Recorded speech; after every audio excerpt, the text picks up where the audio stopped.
why this is so important is we can create manuals and going like, hey, here's how you should handle this situation. Here's how you handle this other situation. But situations are changing so fast right now that a great manual that you should have is not only the mission, but then also 5 values. And I hearken back to what Roy Disney said. He said, when your values are clear, your decisions are easy. And so I think having that as the model of having something very long-term, but then really laser focused on the next 90 days and see how those link up to one another, that's extremely important if you are in a high performance environment or you're in an environment that's changing dramatically every single day. Hello and welcome to the Keynote Curators podcast. I'm Seth Deckman, your Keynote Curator.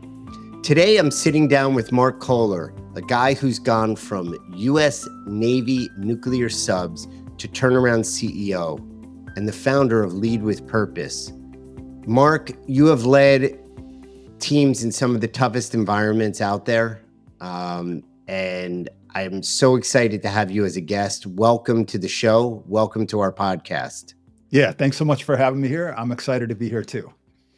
Our audience, who are business owners, meeting professionals, event planners, event marketers, are here to pick up and take away with them some of the lessons that you can impart. And we just appreciate everybody coming back.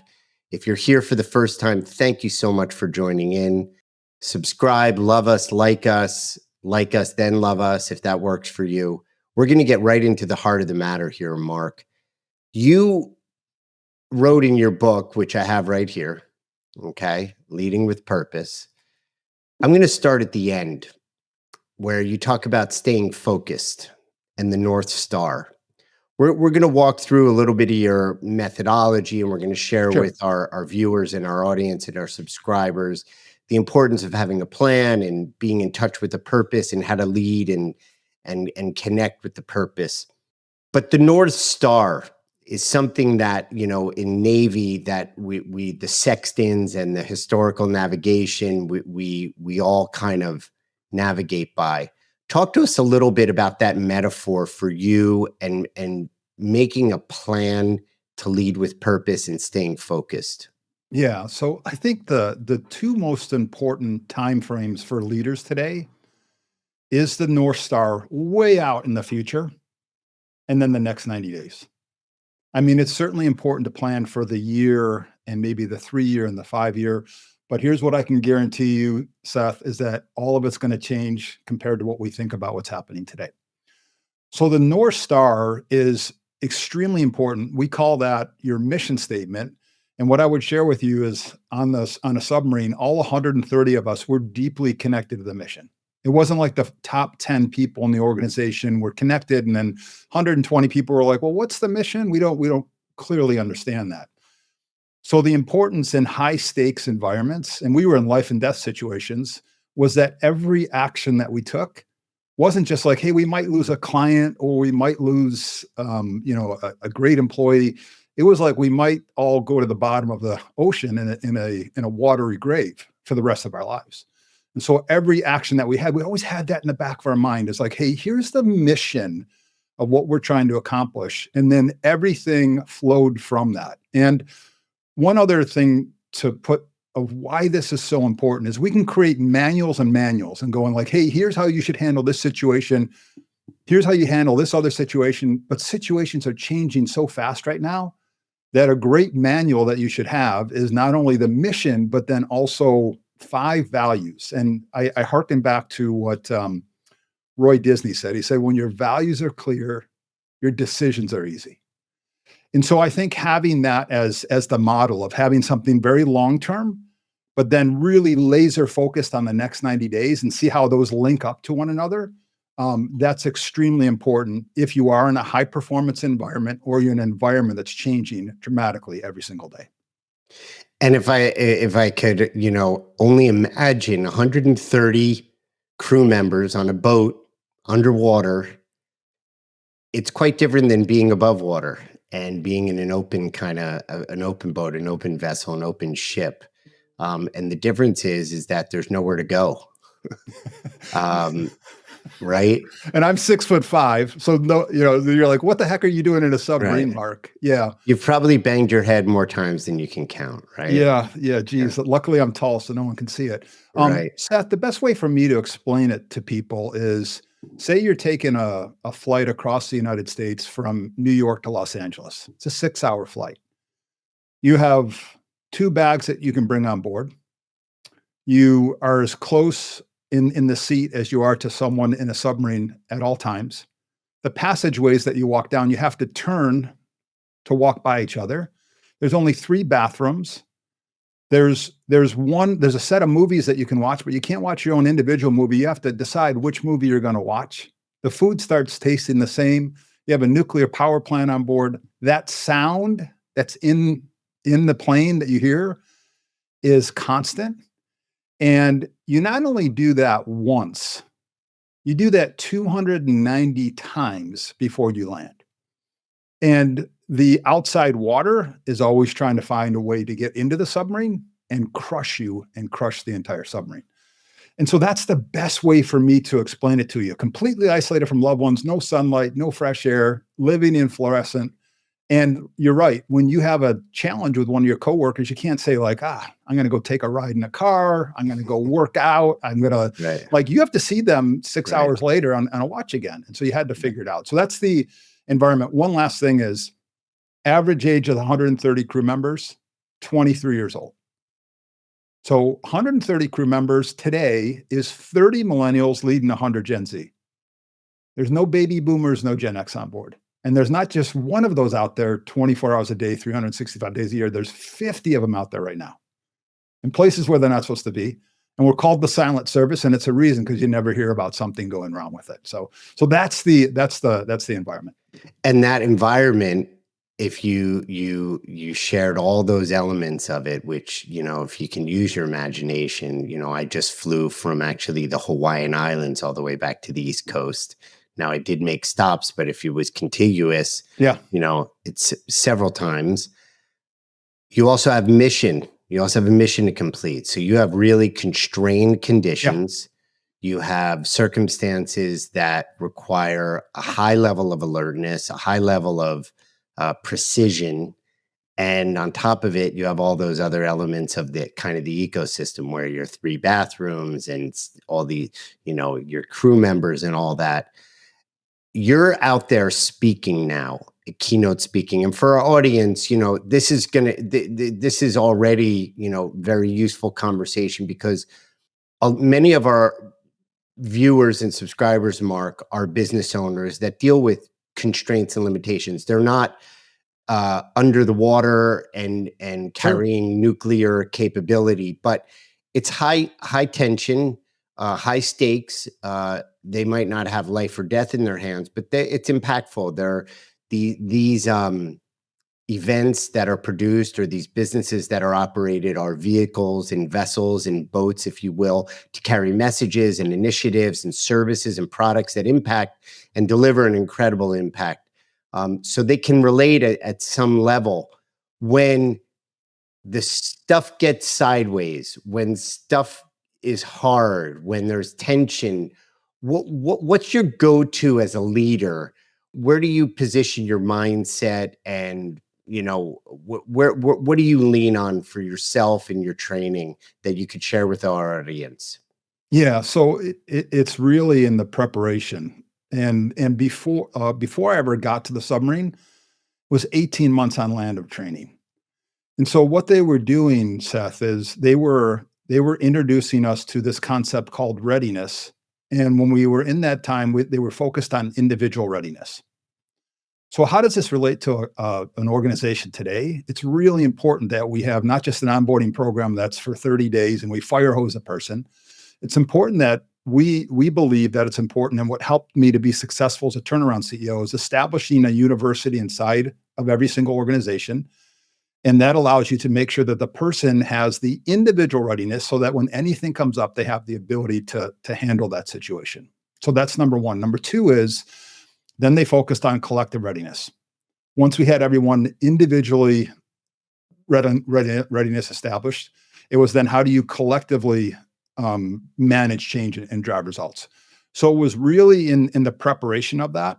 And the way we did that was through earning our submarine gold dolphins, which is the submarine warfare pin. It takes about 14 months to be able to do. And that's a significant milestone that the rest of the crew trusts you to be able to handle any situation that comes up, and that you're going to always do the right thing. So I would say that was important to have, because my wife says to me, she goes, "Hey, when like crap hits the fan, like you go into this meditative state."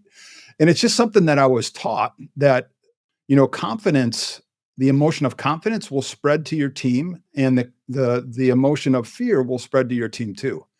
And so as a leader, it's about really distilling down what are the things that you can control and you can't control, and then make sure you're extremely focused on the things that you can control, and then taking direction from that. In ambiguity, this might surprise some people, but in ambiguity, when a decision needs to be made, the biggest challenge that we see leaders having is that they are making no decision, and making no decision is making the decision that we're not going to move forward with anything. And surprisingly, in the submarine force, when we had a situation of ambiguity, we were taught a tool called 40/70. It's extremely powerful for you to use in your own organization.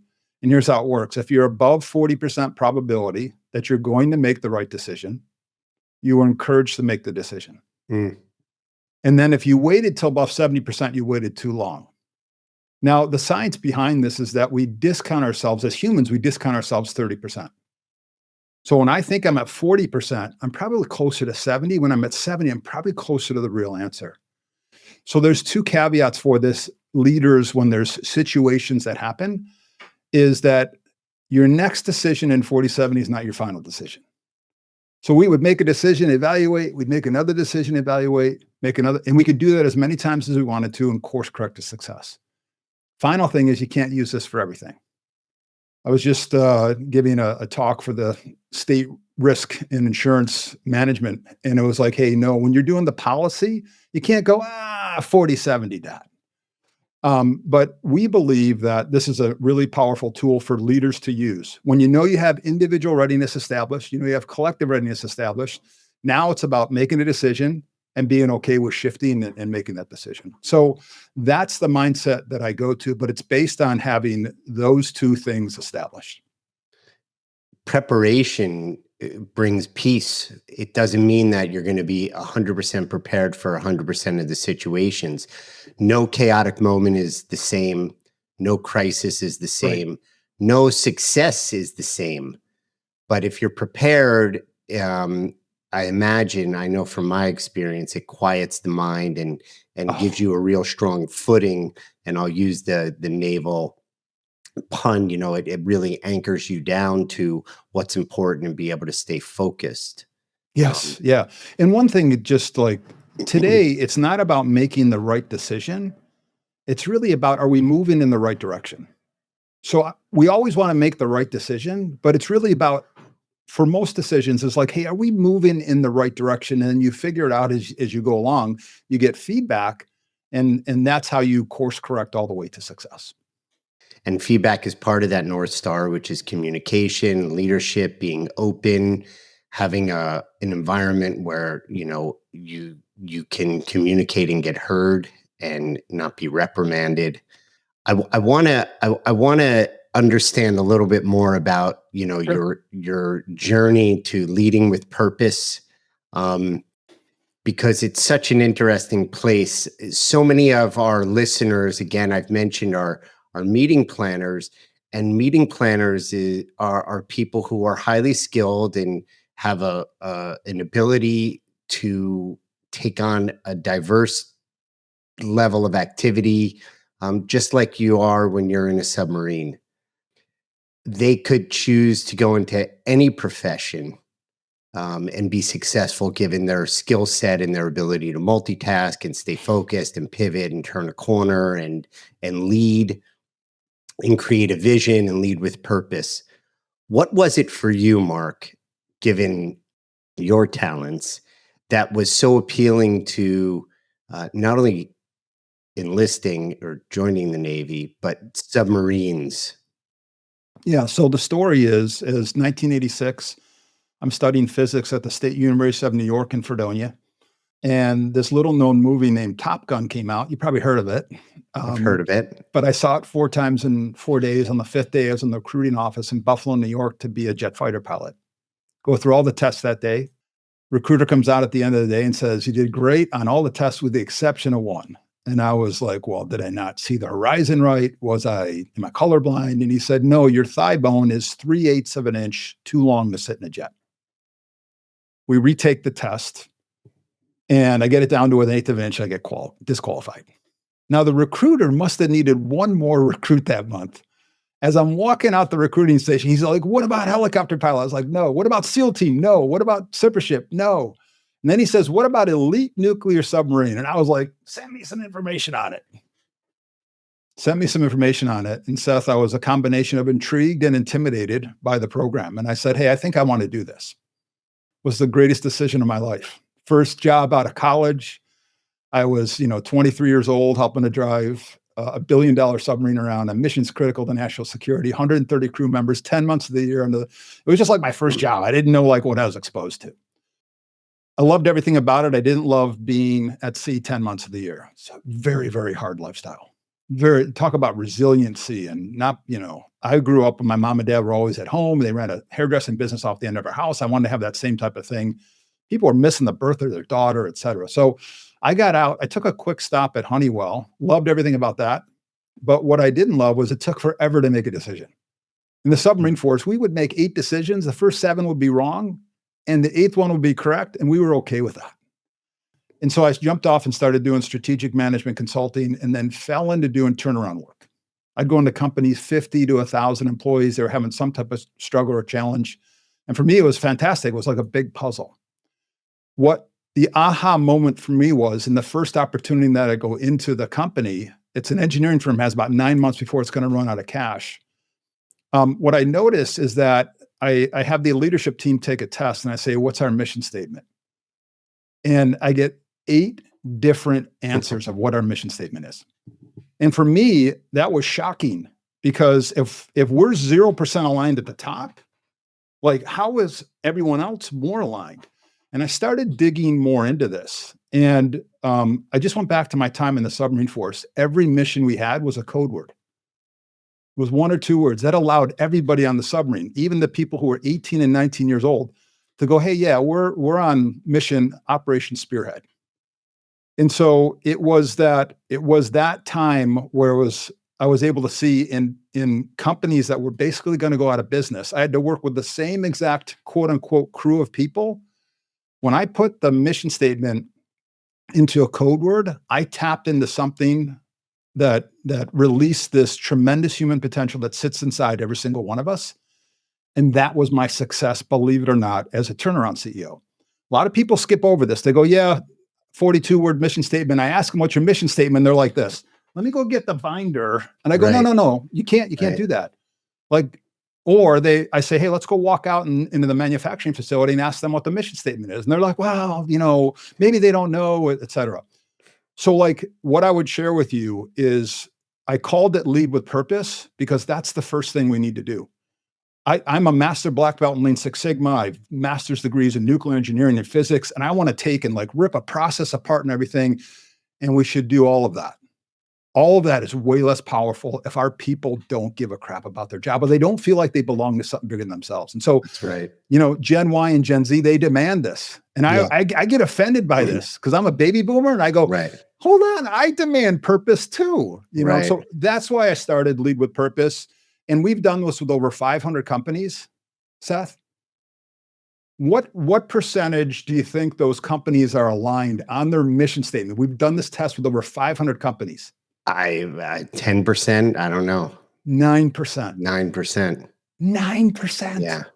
Like, would you climb Mount Everest with a team that's only 9% aligned? No. You just wouldn't. And so why are we leaving that up to chance? And so that's why I started Lead with Purpose, because we have to first lead with purpose, then everything else becomes a lot easier for us as leaders. It seems like the code word is really like a shorthand, right? almost that represents something much bigger, because when you think mission statement, I don't want to be predisposed here, but at least I can speak for myself. Yeah. Mission statement is that 42 word or that 3 bullet points run on sentences that, have all these, multi-syllabic words and aren't really great grammar or semantics, but try to capture some ambitious aspirational idea. And I think the appeal of the code word is, something that reduces it down, people can identify with, and simplifies it. There was never any confusion. 130 crew members, never any confusion. What operation are we on? We're on Operation Sunshine. Like everybody knew that. Right. And then down below, think Is of that coming to surface, Operation Sunshine? Actually, that's the first nuclear submarine that went underneath the North Pole. It's the Nautilus. And it was so they called it Operation Sunshine. So I can use that one because I can tell you that one. The other ones, Right. I don't know if I can tell you. Yeah. But anyways, there was never any confusion on that. And I was stuck. I had a 42-word mission statement that I had created with this company. No one knew it. And I was like, well, I got to try something. And I just go, hey, let's code word it. And to my surprise, it was amazing what happened. Everyone finally, because if you understand the mission statement, then you're going to go talk to your department. And you're going to be explaining, when you got 42 words and it's about returning shareholder value and being the most excellent is like, blah. It's like Charlie Brown's teacher, like blah, blah, blah, blah, blah. And I know a lot of people don't read newspapers anymore, but we do read articles. And what happens is you have a headline. Have that. You can have the longest description you want down below it. That's okay still. But create a headline so everybody knows it. And then once everybody knows it, then you can start building stories on top of it. And that's when you hit their heart of like, hey, why we do what we do and the impact we're making in the world. It's the simplicity just brings clarity, and again, it enables us to really focus a little bit more. Talk to me about lessons learned that are not in the book out of an organization that you lead that is probably the most rewarding, but can be the most challenging, which is family. Yeah. And how, honestly, some of these things that, whether it's Honeywell, consulting, turning around organizations, having them dial into the mission, families are an organization too. Yeah. And, I don't know how many families have sat down and had a mission statement. I'm sure it's there. But what are you able to apply vice versa from your family to your work life and from work life to your family that, has been rewarding and challenging and transformational? Yeah, I think to the story behind this is I missed another family game night. I was the person who was doing 2 turnarounds at a time. I thought I was doing what I needed to be successful to provide for my family. But I also had these other roles as a husband and a father. And I can remember missing a family game night. And my wife the next morning had said to me, hey, and I was like to her, like, hey, yeah, I get it. I'll make the next one. She goes, no. Like we've drifted so far away from when we got married on the submarine base in San Diego. Mhm. And for you, Seth, and for everybody else who's here, it wasn't like this big shift. It was like half degree, half degree, half Yeah. degree. And it was really eye-opening for me. And my wife says to me, hey, you go into organizations and you distill everything down to a single page. And that's the key to your success. You make it simple and everybody can look at this one-page strategy plan. And you're able to get everyone fully engaged, fully aligned. And we have a very strong family. Why don't we create a one-page family plan for ourselves?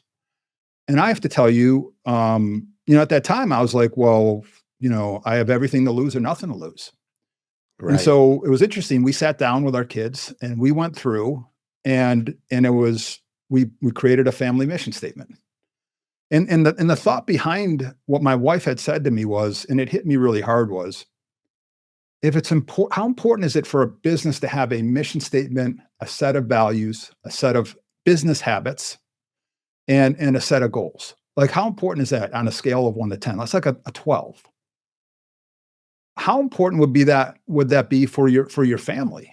And so I was like, wow. And there's a statistic, just to share this, that I leaned into because I'm a statistic guy, is that when we just talk about a goal, we're only 10% likely to get that goal done.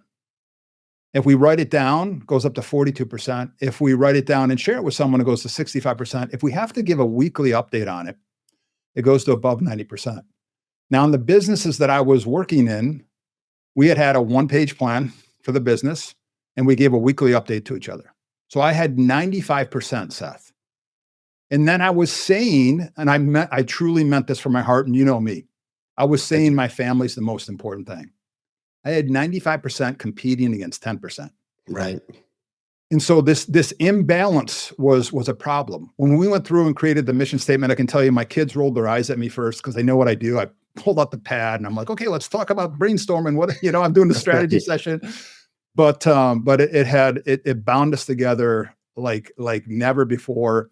And what I would share with you is that it gave me an opportunity. I finally had 95 fighting against 95. And so when someone called me and said, hey, I need to talk to you, and in the past that would have taken 2 hours, and I sat in the garage taking the phone call while the family was having dinner, in the back of my head, I was like, hey, I committed to 4 dinners a night a week with the family, and it's on the refrigerator. We're going to talk about it on Sunday. And those kids, they're going to hold me accountable. And it was something that held me accountable. Now, was I perfect all the time? No. But when that person called, I would say, hey, I got 5 minutes. And they would go, hey, we can talk about it tomorrow. Like 100% of the time, they almost said it, we can talk about it tomorrow. Right.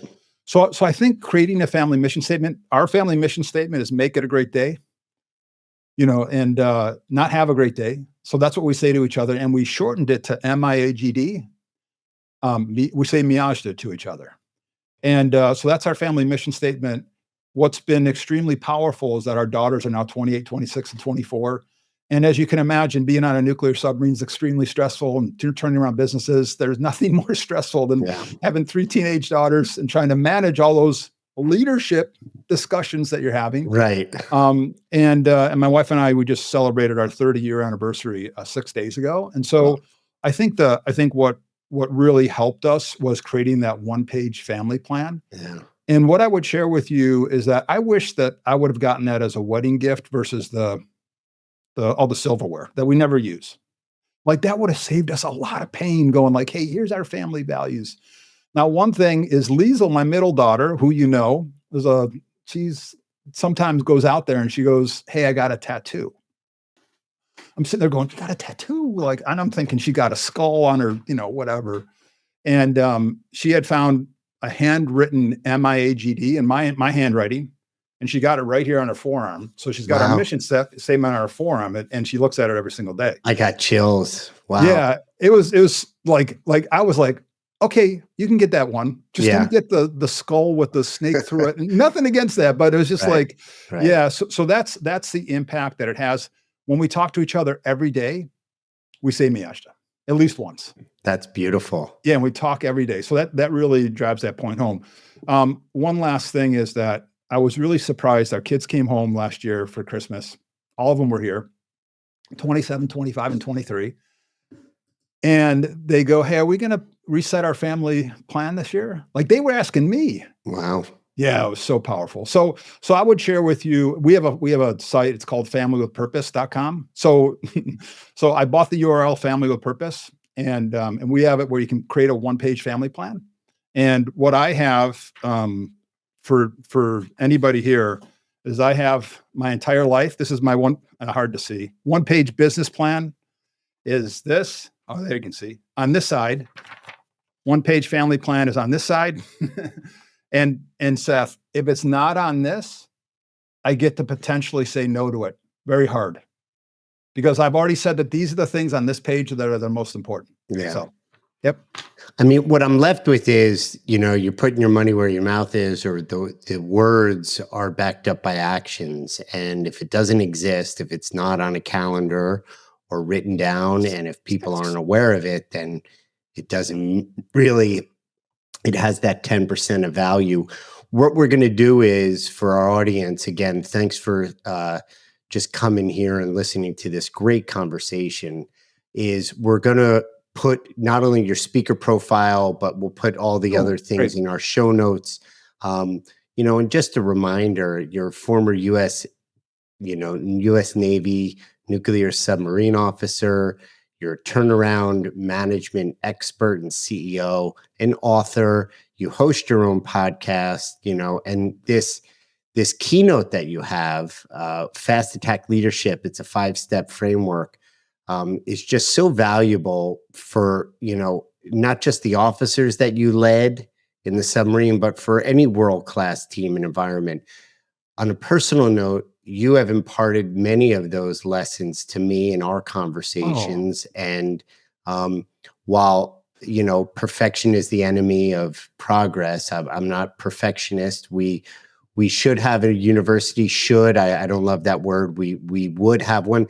What we do have is something that I gleaned from your book and from you is we have a drive where we have videos that are tutorials, or one team can talk to the other and say, hey, this is how I do this.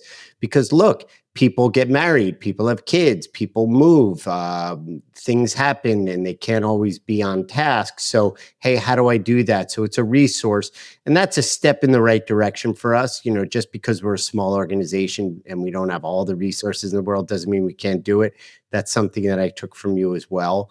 And, the work that we're doing together with my team, your generosity in finding our code word and Awesome. we're really, really excited about that.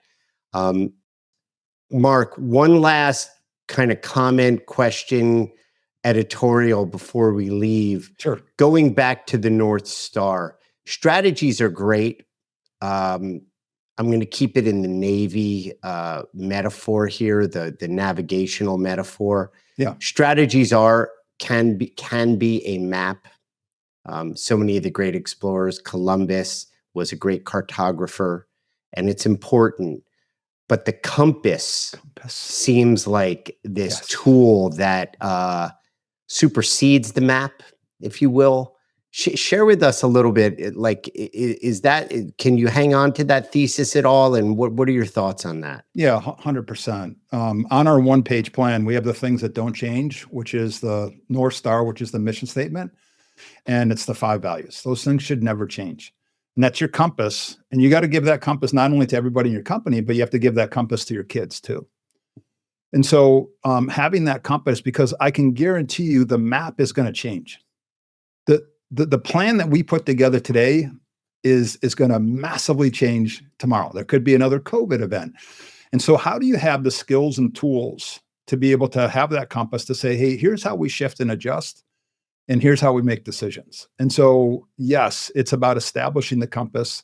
And in the submarine force, we didn't just say, hey, you're a junior person, you don't need to know the compass.